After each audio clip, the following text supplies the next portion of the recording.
Священный Коран – заключительное божественное писание, ниспосланное посланнику Аллаха, да благословит его Аллах и приветствует. Эта книга, нет сомнения в ней, руководство для богобоязненных. Сура Аль-Бакара, 2 аят.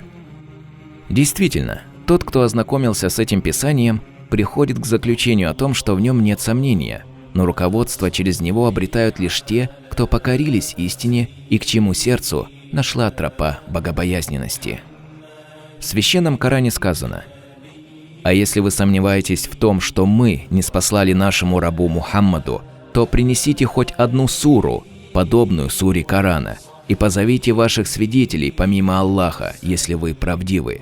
А если вы этого не сделаете, а вы никогда этого не сделаете, то остерегайтесь огня, топливом которого будут люди и камни, приготовленного для неверующих».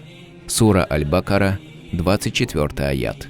Сегодня мы являемся свидетелями того, как несчастный человек, не способный противостоять священному Корану на основании доводов, прибегает к ужасному посягательству на него путем сожжения под защитой местных властей Швеции.